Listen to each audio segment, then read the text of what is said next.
प्रिय विद्यार्थियों, पूर्व क्लास में हमने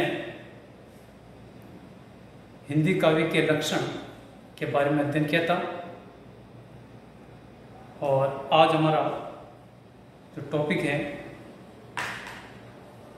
वो है हिंदी साहित्य के अंतर्गत जो प्रमुख विद्वान हैं, विशेषतर से आपकी जो पहली यूनिट में काव्य के लक्षण से संबंधित उससे संबंधित बता रहा हूँ मैं।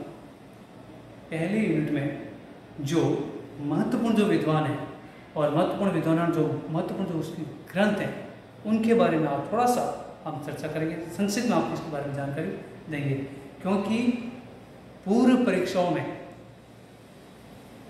बहुत बार प्रश्न आ चुका है कि प्रस्तुत ग्रंथ किसका है, प्रस्तुत ग्रंथ की मूल विषय वस्तु क्या है, इसमें इसके किस बारे में कहा गया है, ये कौन से काल से संबंधित हैं, ये कौन से विचार से संबंधित है।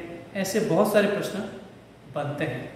तो आपको ये भी ध्यान देना है कि काव्य के लक्षण, काव्य के परिभाषा से संबंधित कुछ विद्वानों के नाम बताइए एवं उनके प्रसिद्ध ग्रंथों के बारे में बताइए एवं उनकी ग्रंथों में मूल विषय वस्तु क्या है, उस पर भी संक्षिप्त प्रकाश डालिए।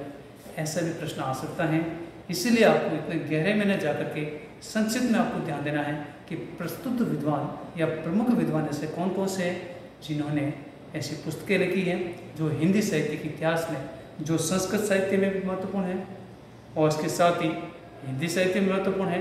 तो मैं आपको इस कालांश में जो संस्कृत साहित्य में जो काव्य से संबंधित जो महत्वपूर्ण ग्रंथ हैं, ठीक है ना, उसके बारे में संक्षिप्त में चर्चा करेंगे। तो आइए देखते हैं, हमारा टॉपिक है प्रसिद्ध विद्वान एवं उनके ग्रंथ। आपकी पहली यूनिट और पहली यूनिट का मूल बात है काव्य, काव्य लक्षण, काव्य परिभाषा, काव्य के अर्थ, काव्य के हेतु, काव्य के प्रयोजन और काव्य के भेद। ये पूरी पहली यूनिट काव्य से संबंधित है।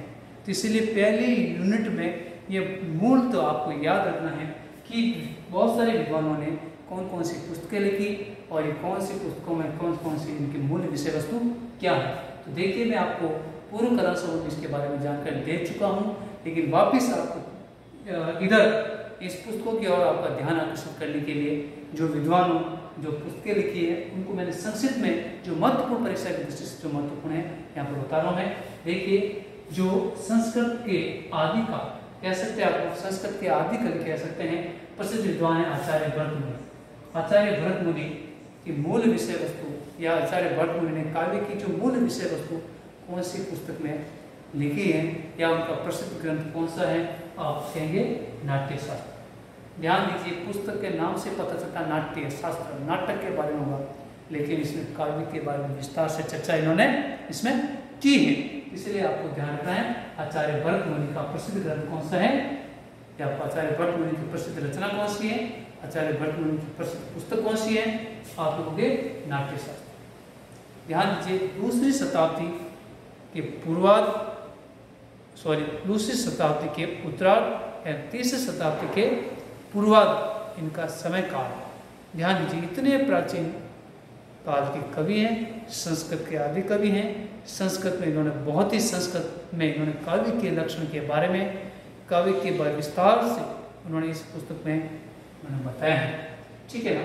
तो अगले विद्वान आते हैं भामह, जो अलंकार संप्रदाय के प्रवर्तक कवि माने जाते हैं। ये भी संस्कृत साहित्य के विद्वान हैं। इन्होंने भी बहुत बड़ा ग्रंथ लिखा है काव्य अलंकार। ध्यान दीजिए, नाट्य शास्त्र में नाटक के बारे में बताया गया, नाटक ने काव्य के बारे में विस्तार से। तो इन्होंने पुस्तक लिखी है भामह ने काव्य अलंकार, ठीक है। काव्य के अंतर्गत अलंकार एक ऐसा शब्द है जिससे काव्य में चमत्कार उत्पन्न होता है, और जिस काव्य में चमत्कार नहीं होता है वह काव्य रसहीन हो जाता है, वो निष्प्राण हो जाता है। ऐसा काव्य कोई महत्व नहीं होता है। तो ध्यान देने की बात है विद्यार्थियों कि संस्कृत साहित्य के उस विद्वान का नाम होते जिन्होंने अलंकार को काव्य की आत्मा माना है। यह प्रश्न ऐसा भी आ सकता है कि उस विद्वान को नाम बताइए जो अलंकार संप्रदाय के प्रवर्तक माने जाते हैं। आपको ध्यान देना है। आचार्य भामह जिन्होंने पुस्तक लिखी है वो है काव्यालंकार। कौन सी पुस्तक लिखी है? काव्यालंकार। परीक्षा ये भी प्रश्न आ सकता है काव्यालंकार के रचयिता कौन है? आप लिखोगे भामह, ठीक है ना। इसी के पश्चात अगले विद्वान आते हैं आचार्य दंडी। ये 6वीं और 7वीं शताब्दी के आसपास के भी विद्वान माने जाते हैं। ये भी संस्कृत साहित्य के विद्वान हैं और इन्होंने भी भामा के साथ मिलकर के भामा की बातों को स्वीकार करते हुए उन्होंने भी अलंकार को काव्य की आत्मा बताया है और उन्होंने भी बहुत बड़ी पुस्तक लिखी है। उनका नाम है काव्य दर्श, यानी काव्य का दर्शन कैसा होता है, काव्य क्या है, काव्य में क्या क्या बातें होनी चाहिए। और इन्होंने विशेष रूप से रस को न बता करके काव्य के अंतर्गत अलंकार को विशेष महत्व दिया है। इसलिए इन्होंने काव्य दर्श अलंकार संबंधी को पुस्तक लिखी है। तो ध्यान दीजिए काव्य दर्श पुस्तक किसकी है? तो आप लिखोगे दंडी की। या दंडी की प्रसिद्ध ग्रंथ कौन सा है? आप लिखोगे काव्य दर्श। या ये भी आ सकता प्रश्न कि अलंकार संप्रदाय के 2 विद्वानों के नाम लिखते हुए उनके प्रसिद्ध ग्रंथों के नाम भी बताइए। अलंकार संप्रदाय के 2 विद्वानों के नाम लिखते हुए उनके प्रसिद्ध ग्रंथों के नाम भी बताइए। तो आप लोग बताएंगे आचार्य भामा जिन्होंने काव्यालंकार लिखा है, दूसरे आचार्य दंडी जिन्होंने पुस्तक लिखी है काव्य दर्श। ये बात आपको ध्यान रखना। अगले विद्वान आते हैं, ध्यान दीजिए आचार्य मम्मट। ध्यान दीजिए उन्होंने बताया उनकी पुस्तक है काव्य प्रकाश। क्या है? काव्य प्रकाश। ध्यान दीजिए काव्य प्रकाश। आचार्य मम्मट ने पुस्तक लिखी काव्य प्रकाश। काव्य प्रकाश में इन्होंने मूल रूप से जो बातें बताई हैं काव्य के प्रयोजन क्या, काव्य के प्रयोजन क्या है, किस प्रयोजन से कवि विशेष लोग काव्य लिखते हैं। उन्होंने काव्य के प्रयोजन 6 बताए हैं। नेक्स्ट टॉपिक में आपको इसके बारे में आपकी यूनिट में है ये। आचार्य मम्मट ने बहुत विस्तार से काव्य के प्रयोजन के बारे में अपने विचार प्रस्तुत किए हैं। इन्होंने यश की प्राप्ति के लिए, धन की प्राप्ति के लिए या अर्थ की प्राप्ति के लिए या लोक मंगल की शुभ कामनाओं के लिए या स्वतः चित्तवृत्ति के लिए, ऐसे इन्होंने अनेक प्रकार से मूल रूप से कहा जाता है 6 काव्य के प्रयोजन बताए हैं। और काव्य के 6 प्रयोजन इन्होंने अपने काव्य प्रकाश नामक पुस्तक के अंतर्गत इन्होंने ये बताए हैं। इसलिए परीक्षा की दृष्टि से काव्य प्रकाश बहुत ही महत्वपूर्ण है, जिसमें काव्य के प्रयोजन के बारे में विस्तार से चर्चा की है। अभी तो ये भी कह सकते हैं कि मम्मट ने उस पुस्तक का नाम बताइए जिन्होंने काव्य शब्द को लेकर के विस्तार से उन्होंने अपनी विवेचनाएं प्रस्तुत की हैं। ऐसा भी प्रश्न आ सकता है। इसलिए काव्य प्रकाश के प्रसिद्ध रचयिता कौन है? मम्मट। या मम्मट की प्रसिद्ध पुस्तक कौन सी है? काव्य प्रकाश। या मम्मट की उस पुस्तक का नाम बताइए जिसमें काव्य के प्रयोजन के बारे में बताया गया है। ये आपको ध्यान रखना है। देखिए बहुत ही महत्वपूर्ण है। ये संस्कृत के भी विद्वान माने जाते हैं, ठीक है ना। और ये हमारे हिंदी साहित्य में भी आप इनका बहुत बड़ा महत्वपूर्ण योगदान की हिंदी साहित्य से पहले संस्कृत, सभी भाषाओं में जन्मी संस्कृत है। तो संस्कृत से कुछ काव्य संबंधी जो अवधारणा है हमारे हिंदी साहित्य में अवतरित हुई है, हिंदी साहित्य में स्थानांतरित हुई है और उसी का हम अध्ययन करते हैं। इसलिए हम उसी का अध्ययन करने से पूर्व संस्कृत काव्य धारा के जो विद्वान हैं उनके बारे में भी इनका संक्षिप्त में जानकारी होना अति आवश्यक है। इसलिए मैंने आपको बताया है कि काव्य प्रयोजन संबंधी प्रसिद्ध पुस्तक कौन सी है? काव्य प्रकाश। उसके रचयिता कौन है? आचार्य मम्मट, ठीक है।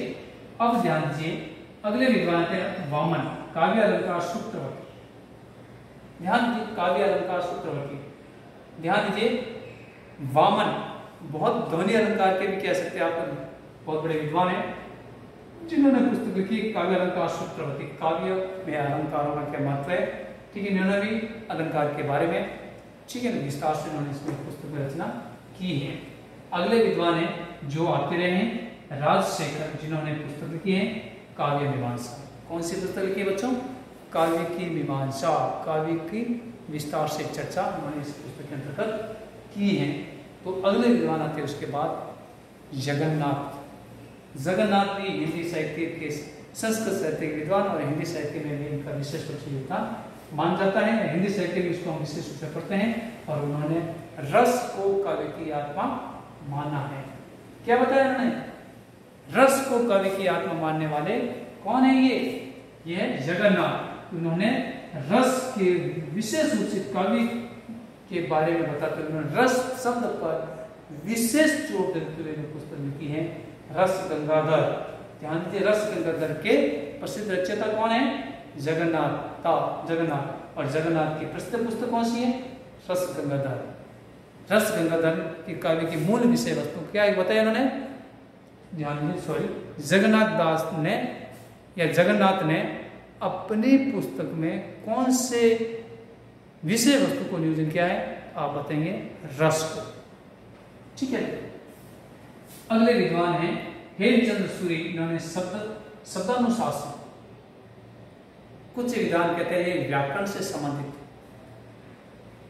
व्याकरण, संस्कृत की व्याकरण, कुछ कहते हैं हिंदी साहित्य की व्याकरण, बहुत बड़ा मतांतर है। खैर जो भी है, हेमचंद्र सूरी का प्रसिद्ध व्याकरणिक ग्रंथ कौन सा है? परीक्षा में बहुत बार प्रश्न पूछा गया है। हेमचंद्र का प्रसिद्ध व्याकरण संबंधी रचना कौन सी है? शब्दानुशासन। शब्द को किस अनुशासन के रूप में नियोजित करना, शब्द को कैसे लिखना, इस प्रकार की विवेचना करने वाले, इस प्रकार की बात बताने वाले उन्होंने पुस्तक लिखी है शब्दानुशासन, और वो है आचार्य हेमचंद्र। ध्यान देने की बात है। परीक्षा में यह भी प्रश्न आ सकता है कि शब्दानुशासन पुस्तक की मूल विषय वस्तु क्या है? आप लिखोगे व्याकरण, संस्कृत साहित्य की व्याकरण संबंधी मूल विषय वस्तु इसके अंतर्गत नियोजित है। और आप इसमें यह भी बता सकते हैं आचार्य हेमचंद्र ने कौन सी पुस्तक लिखी है? शब्दानुशासन। और एक विद्वान नेक्स्ट और है विश्वनाथ ने साहित्य दर्पण लिखा है। इन्होंने रस को काव्य की आत्मा बताया है, और साहित्य दर्पण में इन्होंने रस से संबंधित या काव्य से संबंधित पूर्ण रूप से अपनी विवेचनाएं प्रस्तुत की है। इस प्रकार से विश्वनाथ का भी हिंदी साहित्य में बहुत बड़ा काव्य के टॉपिक को लेकर के इनका भी बहुत बड़ा योगदान माना जाता है। इसलिए प्रिय विद्यार्थियों, ध्यान देने की बात है, इन जो मैंने प्रसिद्ध 6 विद्वानों के नाम लिखे हैं और 6 विद्वानों के नाम साथ उनकी जो प्रसिद्ध रचनाएं लिखी हैं, परीक्षा की दृष्टि से बहुत ही महत्वपूर्ण, चाहे काव्य हेतु आओ, चाहे काव्य प्रयोजन आओ, चाहे काव्य के भेद आओ, कहीं न कहीं आपको इन विद्वानों के बारे में लिखना पड़ेगा, इनकी पुस्तक के बारे में लिखना पड़ेगा। तो इसलिए आपको इसको कंठस्थ करना है कि प्रस्तुत विद्वानों ने या इन विद्वानों ने कौन कौन सी पुस्तकें लिखी हैं, या ये प्रस्तुत पुस्तकें किस किस विद्वानों की हैं। इसलिए ये टॉपिक जो मुझे लग रहा था वो आपको मैंने समझाया है। आज इतना ही। नेक्स्ट क्लास में हम पढ़ेंगे हमारा है काव्य के तत्व क्या है। धन्यवाद।